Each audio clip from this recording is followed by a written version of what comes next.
6 people were hurt after part of an HVAC system fell down into the indoor pool at the Gaylord Rockies resort.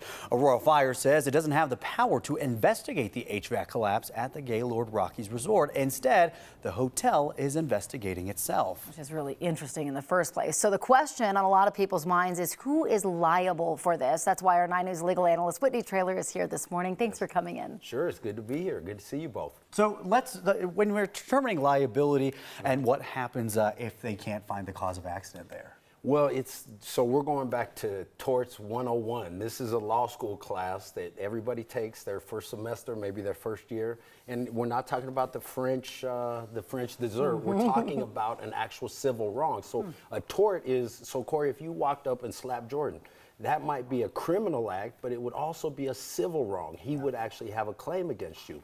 So here what we have is the HVAC system fell. It damaged these people. Who's liable? So is it the design people? Is it the manufacturers? Is it the installers?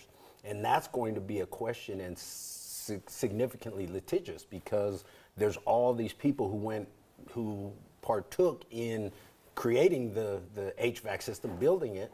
And so the question is, well, who's actually liable? So this will be a lot of litigation, a lot of experts, many years, I would suspect. I would guess a lot of investigation because it could potentially be several people are sued, right? Like you've got Gaylord, you've got the government agency that did the inspection, the HVAC company that recently did work on it, right? And they're all going to be pointing the fingers at each other. Right. And so that's why you have all these experts that come in. And from what I read, it sounds like they're blaming it on the design.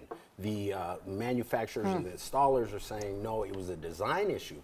But one of the problems with it was, if you remember, there was this black liquid spewing out. Yeah. And that was a mixture of water, mold, and mildew. So in addition to just the actual immediate physical injuries of the stuff falling on people's heads and things like that, you also have this mold and mildew that people may have ingested. So there may be damages, down the road. And there's something called a single recovery principle, which says when there's a tort, when there's a physical injury like this, you only get to sue once. So they're going to have doctors and experts to say, well, they're going to have years of issues, or these are the future problems. And all of that has to be encompassed in the trial or settlement. What about the group that did the inspections to determine that the HVAC system was safely installed? Are they going to be held accountable about this? Great question, because they said there were over 60,000 inspections done before it was completed. So there were all these,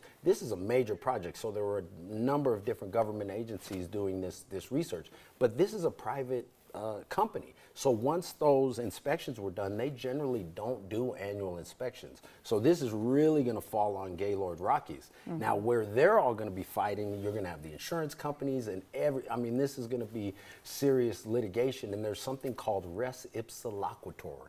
And res ipsa says, look, it shouldn't just fall like that, right? We don't know why it fell. And if they can't figure it out, the owner is ultimately going to be liable because think about it, without some sort of negligence, the situation, it all wouldn't have fallen. This is, I'm sure, far from over. We're going to be talking to you more about this as this rolls out. Whitney, thank you for coming in. For sure.